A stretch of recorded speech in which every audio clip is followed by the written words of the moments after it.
What's up everybody? Tommy here, Math Productions, and this video I'm pretty sure I'm not gonna double back and fact check myself. Somebody else definitely can. Feel free to let me know in the comments if I'm wrong, but I'm pretty sure this is going to be my longest Starfield video to date, and I'm going to talk the entire way through it.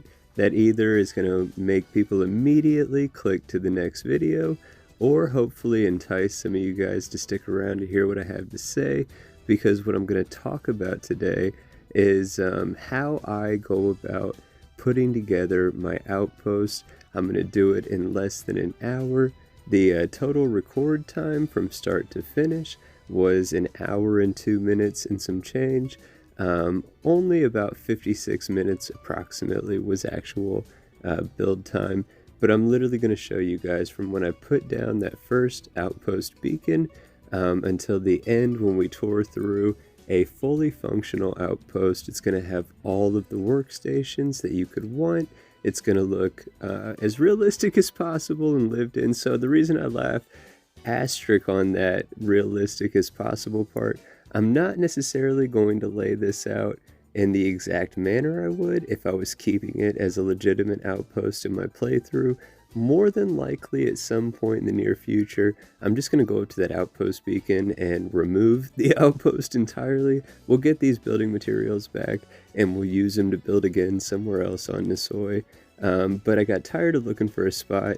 I found a flattish enough location that would be suitable for what I wanted to build here in this moment, and that's when we completed step one, which is find a suitable enough location. Suitable enough being the key.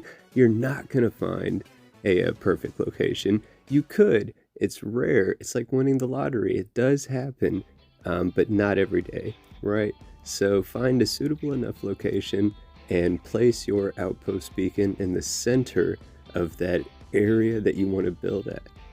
And check it out, once you put your Outpost beacon down for that first time to initially set up that build radius, you can go at any point, pick your Outpost beacon back up, and move it somewhere else within that build radius. What you're going to see this time just happened on screen, and we're going to do it one more time.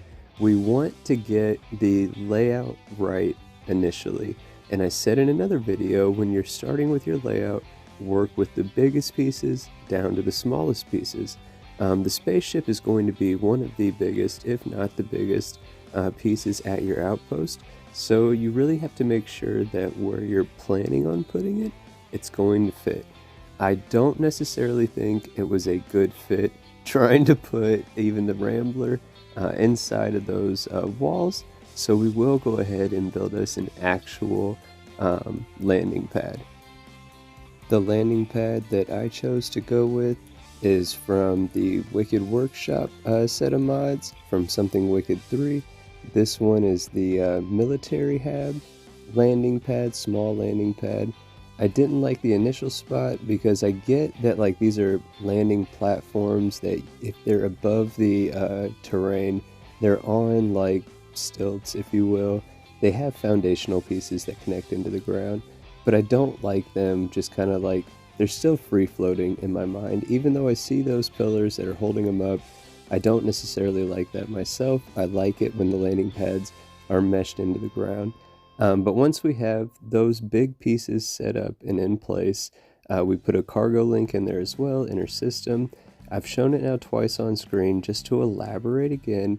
When you're working with any sort of Outpost mods, any of them, Something Wicked says specifically to do it with theirs.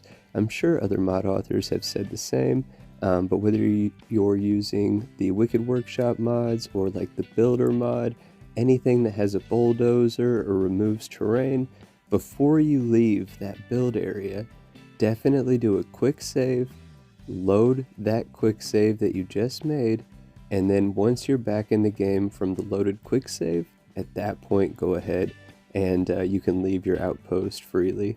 I have yet to see any issues when I've made sure to follow those steps. I have seen a bunch of times when I have not followed those steps and I come back to my Outpost and things are not where they were left, or terrain pieces have grown back through. But after finally feeling good about the biggest perimeter type pieces, the things that everything else is going to be built in, on, or around, we made sure with that last test that the ship would land where we wanted it to land and that it would look good. That all was good. So now we're on to the next step that I like to employ. The first step again was find your location. The next step again, place the beacon in the center of that area you want to build in. The third step was make sure all your big structural pieces, your main ones that you need right at the start, make sure that those are in place for you. Make sure, as an addendum to that, that your ship is landing where you want it to land. Once that all is good to go and in place, next I like to get my storage situated. I like to make sure that I have a transfer container, all the various types of storage containers that I can build, and I make sure that that transfer container is linked to all those storage units, so that way I have everything set up storage-wise when I get done with a big build, and I have all of those building resources still in my inventory, still in the ship's inventory. I don't want to carry them around when I go back into play. I can go right to that transfer container, right where I'm at, and get rid of everything, and it's all organized and just waiting for me to come back through and pick it up again. Next up, I like to get into the actual habs that I'm going to have, if you will. I know these aren't on screen in the walls, things that I've been building. They're structures really, more so than habs. The habs are great. They, to me, like the base game habs, the gray, or the green ones, I'm sorry, they look pretty good for pretty much anywhere. The military ones look fine for anywhere. But I just feel like the science ones and the hydroponic ones, I just feel like they look more like they should be on a moon where you can't really breathe when you're outside. That's just a personal thing for me. So anytime I'm on an atmosphere where I can breathe outside, I really like using the structures that look more familiar to what we're used to seeing, right?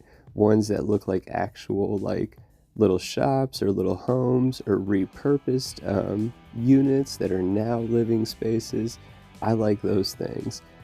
So what we're doing is we're kind of the same idea where I said when you start your outpost, you put the big things in first. Now we're doing that just on the next level down in scale.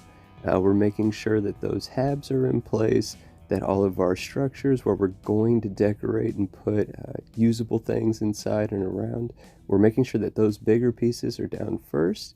And once those are down and in place, now we can take it to the next step down, which that level to me, since we're getting into the more granular aspects of decorating, the first thing you want to do is prioritize what decorative pieces you really want to make sure you have in place.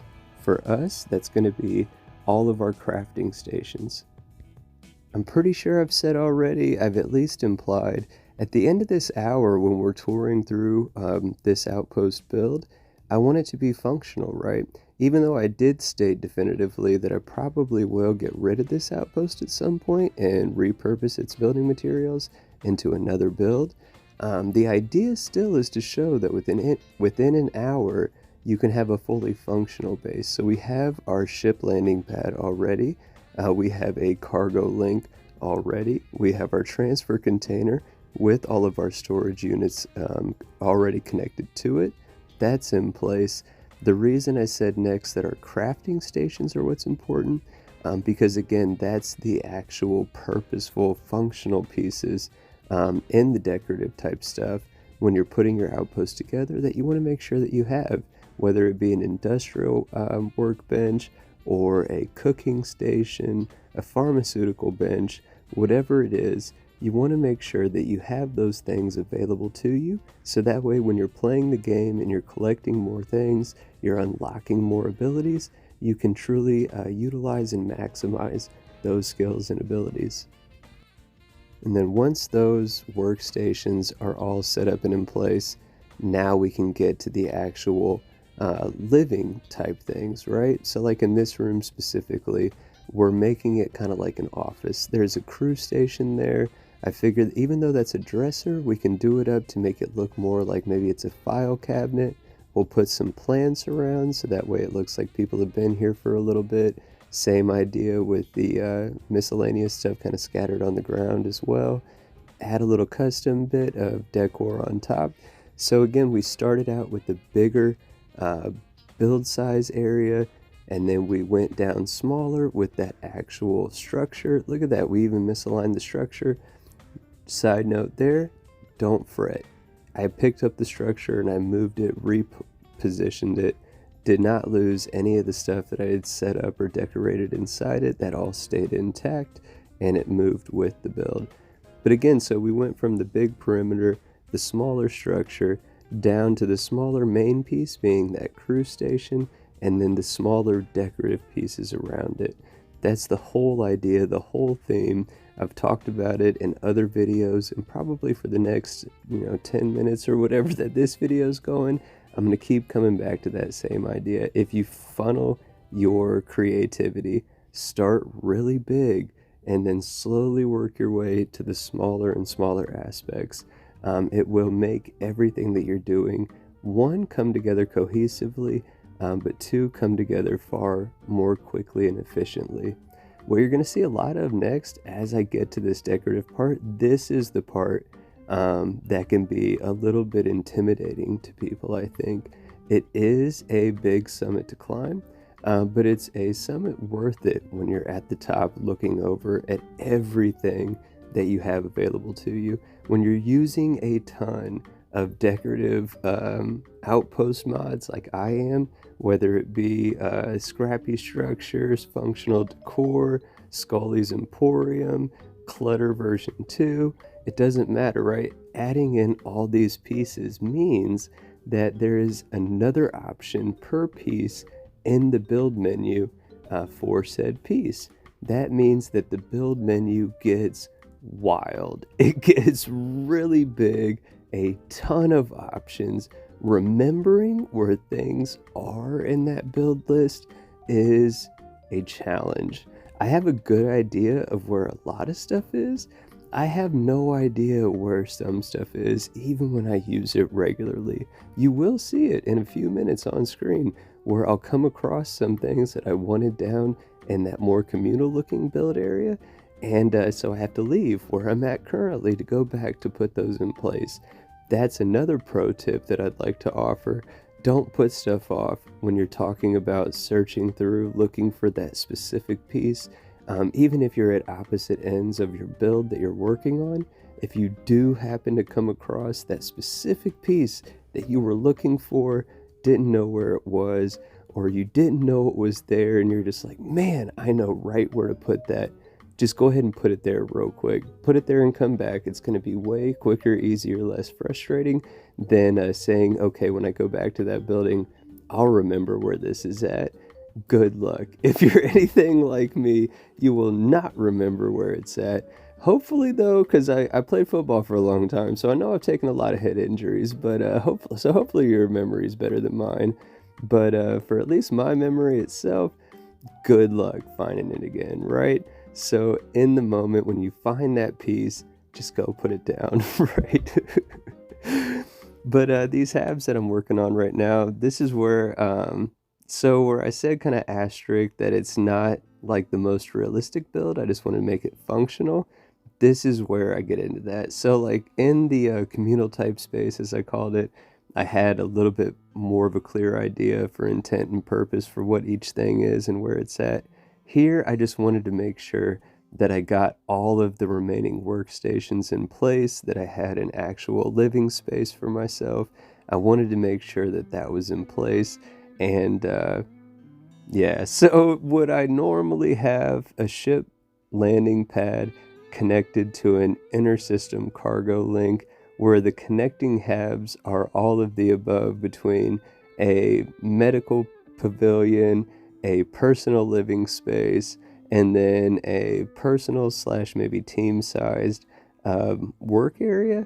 Not necessarily. It's not the worst combination of stuff, I guess. It could be worse, but to me it doesn't overly make sense. I just wanted to be able to build all the workstations so that way I could satisfy my self-imposed criteria that the outpost that I built for this 1 hour build was fully functional with every workstation available to it. So check mark, we did accomplish that, but it was at the cost of a little bit of realism, at least for me and how I would normally organize and set up my buildings.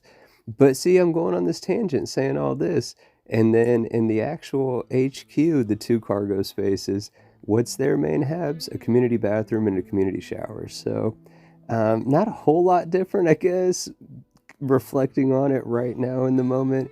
I was talking all that trash. I guess I'm guilty of it. I don't want to be a hypocrite, so I will acknowledge it.